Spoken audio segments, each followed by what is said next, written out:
Hello दोस्तों, मैं इमाम सर आप सबों के बीच एक बार फिर से अपने यूट्यूब चैनल अर्थ एजुकेशन 2 में फिर से एक बार हम एक वीडियो लेकर आ रहे हैं, जिसमें हम आपको बताएंगे बीजेपी जो एनडीए गठबंधन है और कांग्रेस जो इंडिया गठबंधन है।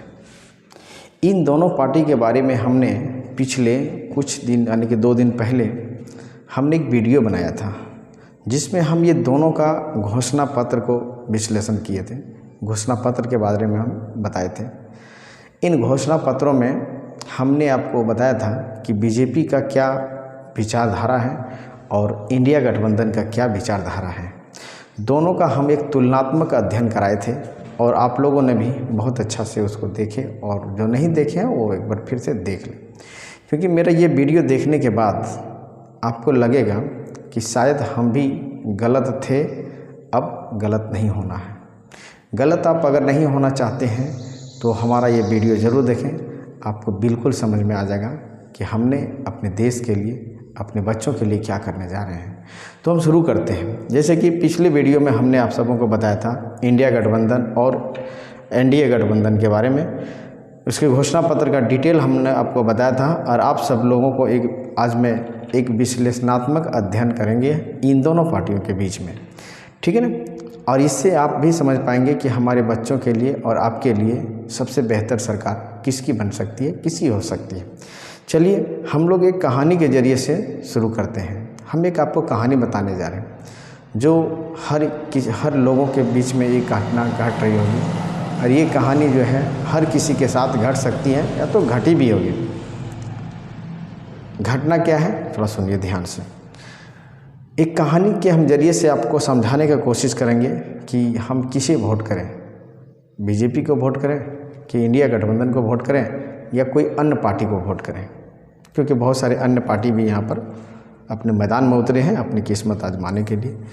तो कहानी हम शुरू करते हैं। थोड़ा सा लिख कर हम लाए हैं, इसीलिए थोड़ा सा कहानी को अपने से लिखे, खुद से तैयार किए कहानी। उस कहानी को थोड़ा समझेंगे आप लोग, और आप भी अपना विचार देंगे और कमेंट के ज़रिए से हमें विचार बताएंगे कि शायद मेरा ये कहानी कैसा है, ठीक है, आज के मौजूदा हालात के अनुसार सही है या गलत है, इसके बारे में आप बताएंगे। अगर सही होगा तो एक बार ज़रूर सब्सक्राइब करेंगे और लाइक करेंगे, शेयर ज़रूर से ज़रूर करेंगे। अधिक से अधिक लोगों के पास पहुँचाना है, क्योंकि हम सभी जानते हैं कि हमारे क्षेत्र में जो है इलेक्शन 20 तारीख को होने वाली है, 20 मई को होने वाली है, और ये हमारा एक बहुत बड़ा हमको मौका मिला है कि हम एक आम आदमी, हमको एक मौका दिया है कि हम अपने देश के नेता को, अपने देश के सरकार को बेहतर से बेहतर सरकार चुन पाएँ। शुरू करते हैं कहानी यह है कि मेरा एक बेटा है, सभी का बेटा होता है। मेरा एक बेटा है और वह स्कूल में पढ़ता है, और स्कूल में पढ़ता है, बहुत दिनों से पढ़ रहा है, ठीक है ना। बहुत दिनों तक पढ़ाई किया। पढ़ाई करने के बाद क्या हुआ कि वो बच्चा पढ़ाई तो ज़रूर करता था, लेकिन उसके पास पढ़ाई शिक्षा एकदम से नहीं हो पाते थे, नहीं ग्रहण कर पाते थे, कुछ सीख ही नहीं पा रहा था। मैंने इसकी जो शिकायत वहाँ के हेडमास्टर को किया। हेडमास्टर को जब शिकायत की है तो हेडमास्टर ने बोला कि हमको एक बार मौका दीजिए।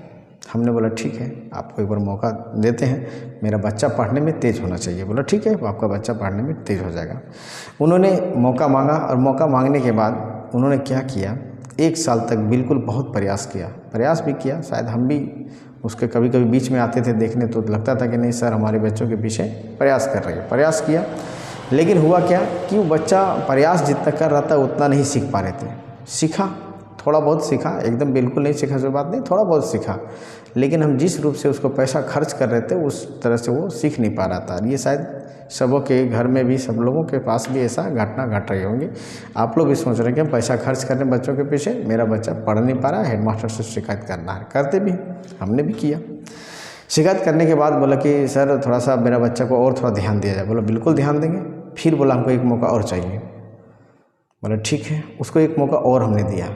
फिर उन्होंने मेहनत किया, चाहे जो भी किया वो हम देखने अब नहीं जा रहे थे, क्योंकि मेरा बच्चा जान रहे थे कि जो भी है सब सर के ही ऊपर है, उसी के ऊपर छोड़ दिए।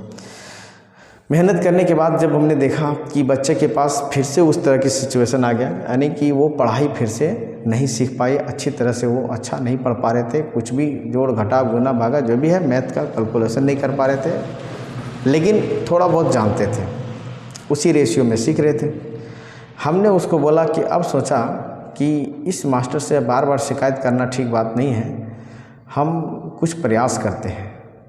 तो हमने सोचा थोड़ा दिमाग लगाते हैं। चौक चौराहे पर हमने डिस्कस किया कि मेरा बच्चा पढ़ नहीं पा रहा है, इस विद्यालय में नाम लिखाए हैं, नहीं पढ़ पा रहा है। तो वहीं पर एक व्यक्ति खड़े थे और उसने बोला कि यार आपका बच्चा नहीं सीख रहा है तो मेरा विद्यालय भेजिए। अब वो दूसरा स्कूल चला रहे थे।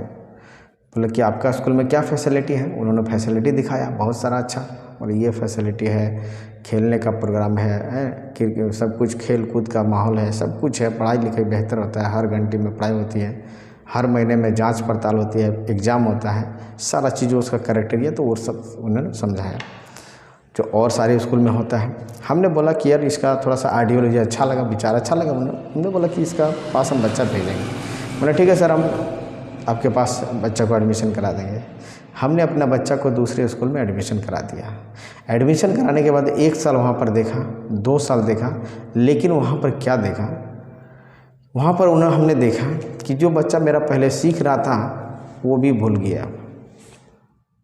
क्या था उसका आइडिया नहीं था, हमको पता नहीं। हमने इसका शिकायत जाके किया फिर से हेडमास्टर को कि सर मेरा बच्चा तो यहाँ भी वही हाल है, नहीं सीख पा रहा है।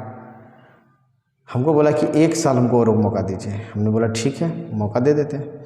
इस तरह से कुल मिला जुला करके हमने अपने बच्चों के पीछे 5 से 7 साल तक हमने अपने बच्चों के पीछे समय बर्बाद किया, पैसा बर्बाद किया। लेकिन दूसरा साल जब आया तो दूसरे साल में भी हमने देखा कि हमारा बच्चे के अंदर में कोई इम्प्रूवमेंट नहीं है, कुछ शिक्षा ग्रहण नहीं कर पाए। हमने बोला सर को कि सर क्या होगा अब? बोला कि एक काम गए। अब उसने क्या किया, वो मेरे पास बोलता है, क्या बोलते थे, ध्यान से सुनिए। बोलते हैं कि आप हमारे पास बच्चों को 2 साल पढ़ाए हैं और इससे पहले आप बच्चे कहाँ पढ़ा रहे थे? हमने बता दिया कि पहले वो स्कूल में पढ़ा रहे थे, जिस स्कूल में पढ़ा थे उसका नाम बता दें। तो बोला उस स्कूल का दोष है। बोला कैसे? बोला उस स्कूल में जब बच्चा पढ़ रहा था तो उस समय वो बच्चा को ध्यान नहीं दिया और बच्चा को नहीं पढ़ा पाया, नहीं पढ़ाया, तो आज बच्चा कहाँ से सीखेगा? आपको पहले इसको जो है सो वहाँ नहीं पढ़ाना चाहिए था, और पढ़ाए तो सारा बदमाशी उसी का है, सारा जो है सो गलती उसी का है। पीछे क्लास में जो पीछे स्कूल में जहाँ पर आपने पढ़ा रहा था उसी का सारा गलती है। हमने घर आकर के देखा, सोचा, समझा, तो हमने सोचा कि यार ये जो मास्टर बोल रहे हैं क्या, कहाँ तक सही बोल रहे हैं, अच्छा बोल रहे हैं कि गलत बोल रहे हैं, हमको समझ में नहीं आया। हमने सोचा विचारा और दूसरे दिन हम गए फिर हेडमास्टर के पास। बोले कि सर उसका दोष नहीं है। तो बोला कैसे नहीं है? हम बोला सारा दोष आपका है। बोले कैसे? बोले इसलिए सारा दोष आपका है क्योंकि पिछले क्लास में, पिछले जो स्कूल में हम जहाँ पढ़ा रहे थे वो बच्चा मेरा वहाँ नहीं पढ़ पा रहा था, इसीलिए हम आपके पास लाए ताकि आपके पास बच्चा मेरा सही से पढ़ सके। और आप कहते हैं कि नहीं दोष उसका है, वो नहीं अच्छा से पढ़ाया। अरे वो नहीं अच्छा से पढ़ाया तो इसीलिए तो आपके पास हम आए ताकि आप अच्छा से पढ़ाएं, और आप भी वही हाल है, तो उसमें आप में क्या फ़र्क है? क्या ये मेरा जवाब गलत था क्या? अगर मेरा जवाब गलत नहीं था तो आप लोगों को मैं कहता हूं कि एक बार आप सब्सक्राइब और लाइक ज़रूर करेंगे मेरा इस वीडियो को। और मैं चाहूँगा कि यही चीज़ आज पॉलिटिकल में हो रहा है। क्या हो रहा है सुनिए ध्यान से। अभी जो हम लोगों का इससे पहले जो 2024 जो भी चल रहा है, इससे पहले जो पार्टी थी वो पार्टी का नाम था बीजेपी। बीजेपी यानी सरकार चल रही थी और पिछले 10 सालों से चल रही थी, पिछले 10 सालों से चल रही थी। और इससे पहले यानी कि इंडिया गठबंधन से पहले 2014 में इसका जो है सरकार आई थी। 2014 में कब आई थी सरकार? 2014 में। 2014 से पहले कांग्रेस यानी कि इंडिया गठबंधन उसमें नहीं थी, कांग्रेस थी, है ना। एनडीए वो है, ये यूपीए गठबंधन थी। कहने का मतलब कि जो पिछले मौजूदा जो था हालात, 2014 से जो हालात था वो कांग्रेस के हाथ में था। कांग्रेस ने जो भी किया ये किया, गलत किया, भ्रष्टाचार फैलाया, सब कुछ किया। यदि उन्हें गलत किया तो इससे हम बदल करके अपनी सरकार बीजेपी के हाथों में दिया, और बीजेपी के हाथों में दिया तो बीजेपी ने भी वही काम किया जो कांग्रेस ने किया था। महंगाई बढ़ा दिया, बेरोजगारी बढ़ा दिया। इस प्रकार से जब पिछले जो सरकार थी उस सरकार के अपेक्षा में ये अभी जो मौजूदा सरकार थी, यही सरकार वो पहले वाला ये गलती अगर दोहरा दिया जाए और इसको जब पूछा जाता है कि आप जो है सो क्या किए मेरे देश के लिए, अपने देश के लिए जो है सो आपने जो भी काम किया उसमें अब हम नहीं कहते कि क्या काम किया, बहुत अच्छा काम किया आपने, लेकिन बेरोज़गारी पर आपने कुछ नहीं किया, महंगाई पर आपने कुछ नहीं किया, तो इससे बेहतर तो वो था कि नहीं था? बिल्कुल था। आप भी सोचते हैं कि नहीं सर ये सही। तो मेरा कहने का मतलब यही है कि बीजेपी का जो कहना है वो क्या कहते हैं, जब सवाल पूछा जाता है कि आपने क्या कर रहे हैं, आप महंगाई क्यों बढ़ा दे रहे हैं, तो क्या कहती है बीजेपी कि इससे पहले कांग्रेस क्या कर रही थी, सारा गलती उसका है, उसने सब कुछ करके बैठा है, पिछले 70 साल से वही लूट रहा है। अरे महाराज 70 साल से वो लूट रहा है, इसीलिए तो उसको हटा करके आपके हाथ में दे ताकि आप देश को बचाएं। लेकिन आपने क्या किया? आपने भी तो वही गलती किया है। अब क्या होना चाहिए? तो कहने का मतलब मेरा ये है कि यहाँ पर कांग्रेस और बीजेपी ये दोनों पार्टी कुछ नहीं करती है, सिर्फ एक दूसरे के ऊपर आरोप प्रत्यारोप लगाने का काम करती है। लेकिन हम जनता बेवकूफ़ नहीं है, हम होशियार हैं, हम सभी जनता होशियार है। आज के ज़माने में इस मॉडर्न यूज़ में अगर आप होशियार नहीं बन पा रहे हैं तो समझिए कि आप इन लोगों के तलबे अभी भी चाटेंगे। हम ये नहीं कहते कि दोनों पार्टी में से दोनों बेहतर हैं, हम कहते कि देखिए सरकार जिसे भी बनाई है, आप कहिएगा सर ये सब क्यों हो रहा है? मान लिया बीजेपी अभी सरकार में थी, इन्होंने जो भी किया, करप्शन किया, महंगाई बढ़ाई, ये सब कोई फेस कर रहा है कि महंगाई जरूर बढ़ा, बेरोज़गारी जरूर बढ़ा, ये सब तो सब कोई जानते हैं। कांग्रेस भी वही कहानी दोहराए थे। लेकिन हम कहते हैं ऐसा क्यों होता है? ऐसा इसलिए होता है क्योंकि यदि कांग्रेस सरकार बनती है तो इसके विपक्ष में बैठने वाला जो बीजेपी है वो मजबूत स्थिति नहीं हो पाता है। कहने का मतलब कि इसका जितना सीट आता है उसके अनुसार इसका सीट नहीं आ पाता, जिसके कारण ये विपक्ष में बैठ नहीं पाते, विपक्ष आवाज़ नहीं उठा पाती है। और यदि कहीं बीजेपी सरकार बनती है तो कांग्रेस उसका विपक्ष में नहीं बन पाते हैं। इसीलिए हम सरकार जिसको बनाना है बनाइए, कोई दिक्कत नहीं, लेकिन मेरा जहाँ तक आइडियोलॉजी है कि विपक्ष को मजबूत बनाइए, विपक्ष को ज़्यादा से ज़्यादा वोट दे करके उसको बनाइए। अगर मान लीजिए कांग्रेस की सरकार बनती है तो बीजेपी का विपक्ष पार्टी होना बहुत मजबूत होना ज़रूरी है, क्योंकि ये अगर मजबूत होता है तो ये जो भी काम करेंगे उसका ये तोड़ निकालेंगे, उसको वहाँ पर रोकने का प्रयास करेंगे। विपक्ष मजबूत रहेगा तब ना, और विपक्ष मजबूत नहीं है तो जो पार्टी जीती हुई, जो पार्टी रूलिंग पार्टी है, वो तो कुछ भी मनमाना करेगी ही।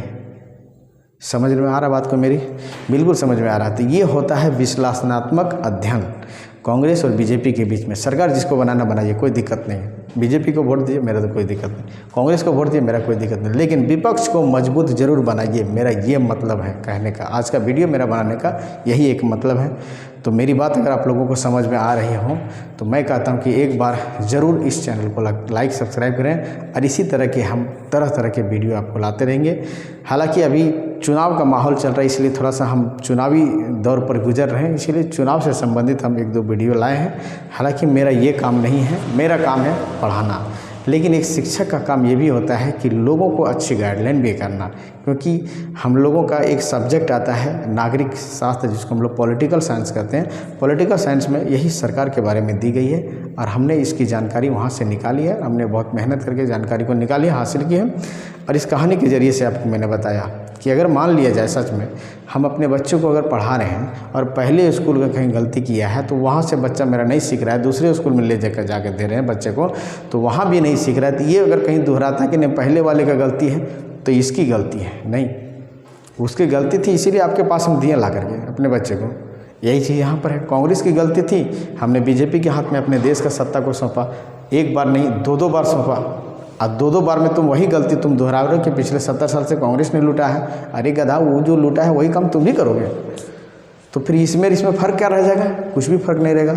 इसीलिए मेरे दोस्तों सोच समझ के वोटिंग करना और वोट ज़रूर करना, ये मेरा कहना है कि वोट ज़रूर करना और अच्छे नेता को वोट करना। जिसको भी वोट करना कीजिए, लेकिन विपक्ष मजबूत ज़रूर बनाइएगा। धन्यवाद। आज के बाद इतना ही, फिर हम एक नया वीडियो लेकर आएंगे, तब तक के लिए धन्यवाद।